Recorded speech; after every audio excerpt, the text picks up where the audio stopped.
பழம் கொடு. பழம் 6 பைசா 5 பைசா தரியே. இந்தா ₹1 போய் 2 பழம் வாங்கிட்டு வா. தம்பி பழம் எவ்வளவு? 10 ரூபாய்க்கு 2. நாடு விளங்கிறோம். இப்பதான் கரகாட்டக்காரன் படத்துல ₹1 2 ஊத்தாங்க. பணவீக்கம் என்பது பொதுவான விலை அளவு தொடர்ந்து அதிகரிப்பதை குறிக்கும். சமூகத்தை ஏற்பட்ட தேவைகளை ஒட்டி மக்கள் ஒரு பண்டத்தை கொடுத்துட்டு அவங்களுக்கு தேவையான இன்னொரு பண்டத்தை வாங்கிக்கிட்டாங்க. Commodity to commodity. அதாவது உப்பை கொடுத்து சர்க்கரையை வாங்கிக்கிட்டாங்க, இல்ல மிளகாய் கொடுத்து அவங்களுக்கு தேவையான அரிசியோ பருப்போ வாங்கிக்கிட்டாங்க.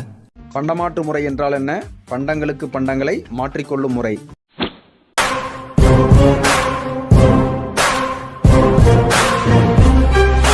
பணத்தின் இலக்கணம்: பணம் எதை செய்கிறதோ அதுவே பணம். வாக்கர். பொருளாதாரம் என்பது மக்கள் தங்கள் பிழைப்பை அமைத்துக் கொள்ளும் முறை. AJ Brown. நுகர்வு சார்பு என்பது C = ஃபங்க்ஷன் ஆஃப் Y. வேரியல் பொருளியல் என்பது பொருளாதார அமைப்பு முழுமையும் படிப்பது. தொகு அளிப்பின் கூறுகள் C+S+T+RF. பொதுக்கடன் என்பது அரசு வாங்கிய கடன்.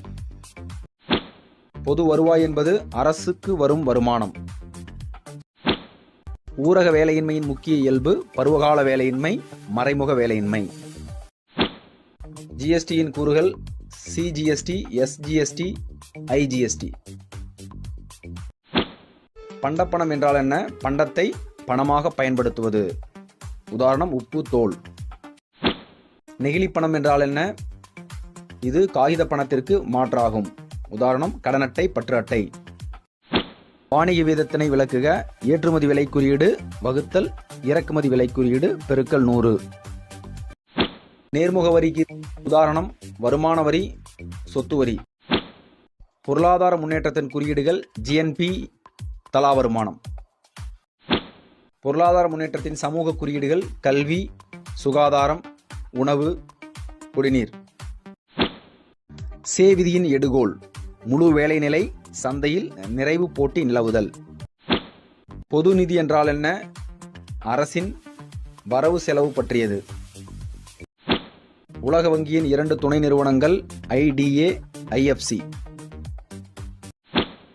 பன்னாட்டு வணிகத்தின் நன்மைகள் ஏதேனும் 2: வேலைவாய்ப்பு அதிகரித்தல், விலை சமனடைதல்.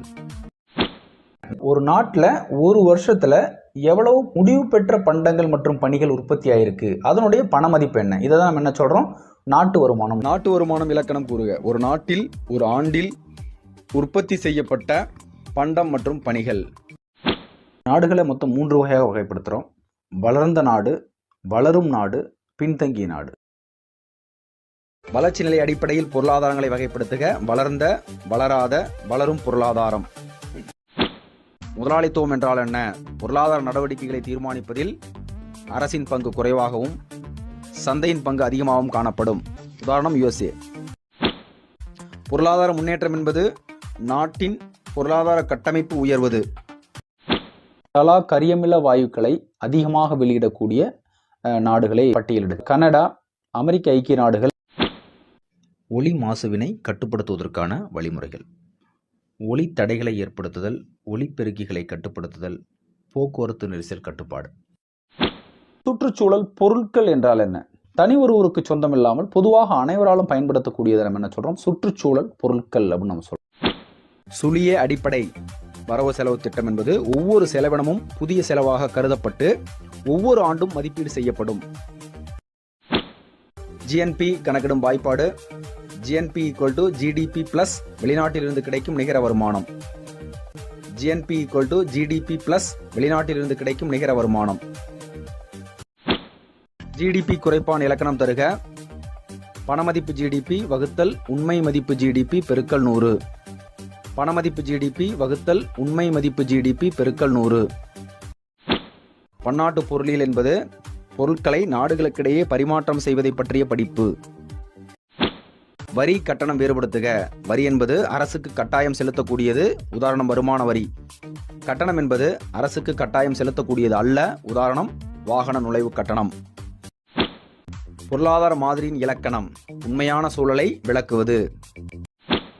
ஒரு நாட்டில் தகுதியும் திறமையும் விருப்பமும் இருக்கிற எல்லாருக்குமே வேலைவாய்ப்பு கிடைத்தால் அது முழு வேலைவாய்ப்புன்னு சொல்றோம். முழு வேலைவாய்ப்பு வரையறு: விருப்பமில்லா வேலையின்மை இல்லாமல் இருப்பது.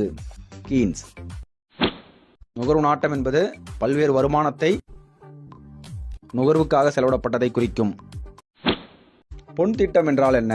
ஒரு பணத்தின் அலகு ஒரு குறிப்பிட்ட இடையிலான பொன் அளவால் குறிப்பிடப்படுவது. தேக்கவீக்கம் என்றால் என்ன? வேலையின்மையும் பணவீக்கமும் ஒன்றிணைந்த சூழ்நிலை. விதைப்பந்து அப்படிங்கிறது என்னன்னா, விதைகளை நல்ல ஈரப்பதமான வளமான மண்ணால் மூடி வச்சிருவாங்க. மூடி வச்சு உலர்த்தி காய வச்சிருவாங்க. விதைகளும் பாதுகாப்பாக இருக்கும், கிருமி தாக்குதலுக்கும் உள்ளாகாது.